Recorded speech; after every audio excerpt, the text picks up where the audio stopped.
Welcome back to Garden Studio. I'm Tessa Pinner, a designer and gardener in upstate South Carolina, Zone 8A.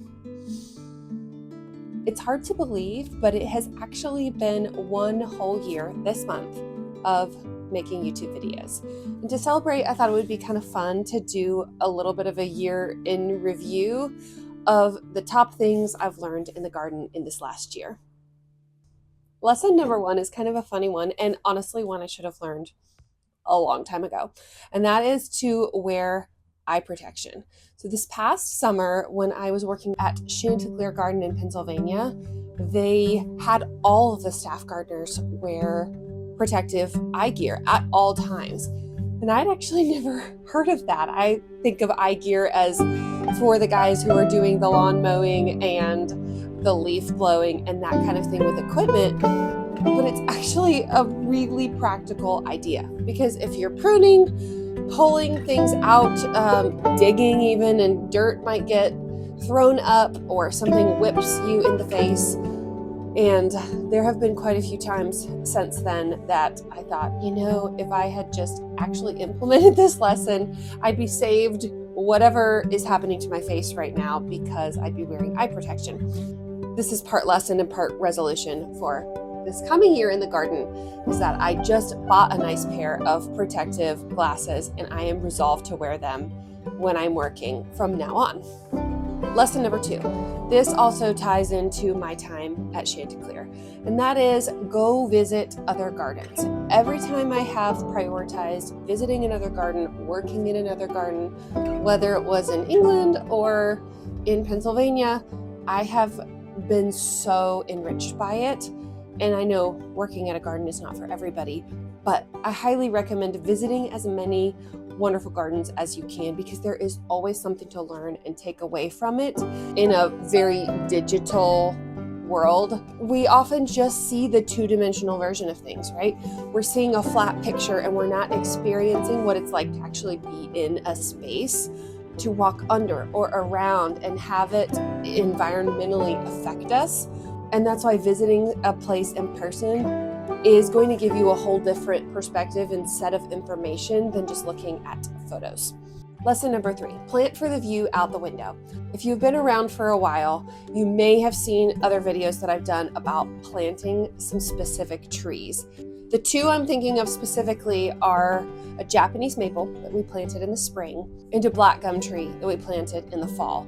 Both of those were specifically in order to either shield a view out a window that we really didn't want to have be so public, or to give me something to look out at from a window that I stand at all the time. And let me tell you, almost more than any other simple change we made in the garden this year, those two trees have brought me so much joy.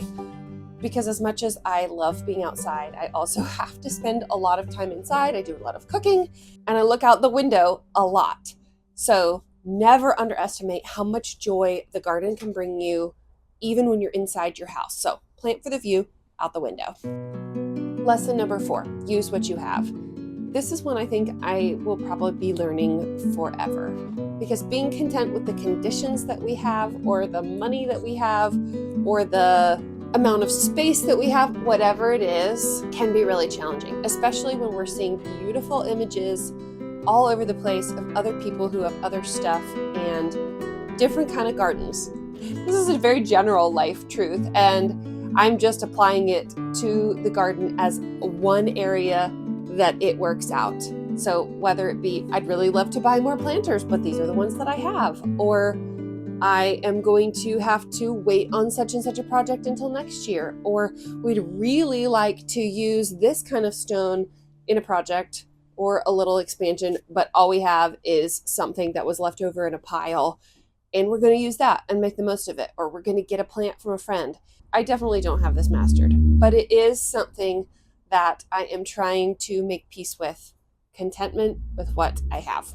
Lesson number five builds on lesson number four, and I titled it, Love Makes the Bad Thing Not Matter So Much.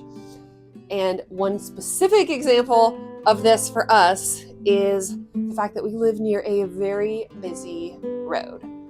And that has been a constant sort of source of grief from the time that we moved here, and it's not gotten any better. In fact, probably, if anything, the road has gotten busier over the last 10 years, and we've had trees fall and neighbors cut down things that had benefited us in terms of privacy or light pollution.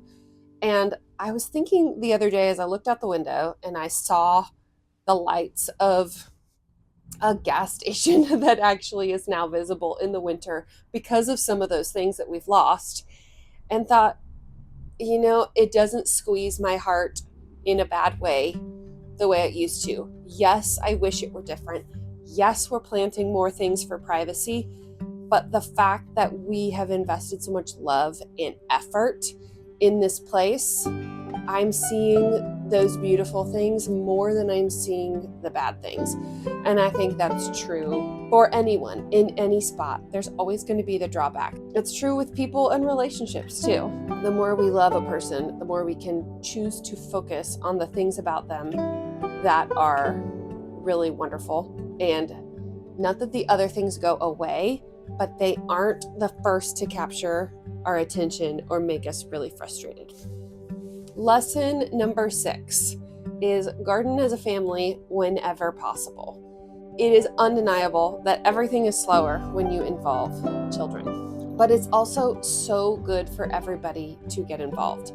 This is something that, with the age of my kids being little right now, is just starting to come into play, where they want to be involved and they want to help. And it is just so sweet to see the beautiful benefits of being outside together as a family.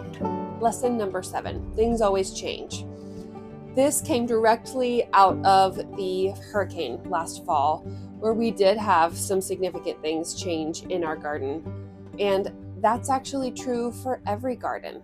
Sometimes it's fast change and sometimes it's slow change, but it's always going to be changing and evolving. Plants grow, plants die, trees fall, neighbors do things. There's always going to be a sense of evolution. I think it's helpful to adopt a mindset of the garden is never finished. So that way, when the things do change, it doesn't feel like something has broken or gone wrong. The garden is not like most fixed creations that there's a point at which you can just say it's done. In some ways that would be nice, and in other ways, where would the joy be in that? So things always change, things always evolve, and we are going to have a much better time as gardeners if we can stay open to that. Lesson number 8. The problem is the opportunity. Because things always change, there is always going to be something that has to be dealt with, whether it's seasonal transitions that are normal and happen every year, or if it's a one-time event, or the family needs change, or your desires for your space change. That could be either, wow, now I have a problem, or, okay, now I have actually an opportunity to do something different and more beneficial here for my life and my needs. So much of design is actually solving problems with this kind of mindset. I have a set of conditions, I have a set of needs. This is actually a good thing. These limiting factors help us make decisions and make things better. Lesson number 9 is give it 10 minutes. Now, there's nothing magic about 10 minutes, but it is just the number I've assigned to about how long it takes me to feel better if I come out into the garden in a funk, just needing a reset, whatever it is. 10 minutes outside, doing something useful, getting my hands in the dirt, getting some sunshine, and I feel so much better. It's the simplest thing, but just give it 10 minutes. And finally, lesson number 10. There's always next time. This is the perfect one to end on because we are entering a new year in the garden. And undoubtedly, some things that worked well last year won't work well this year. And some things that didn't work well last year will be wonderful this year. And we'll take something new out of all of it. This goes back to the idea of hope. And gardening being such a valuable practice to include in our lives because it encourages that muscle of hope. There's always something to look forward to, and there is always a next time to try again. Do you all have any gardening lessons that you learned from this last year? If so, I would love to hear about them. Please share them with me in the comments. And I hope you have a wonderful week in your own gardens. Happy gardening.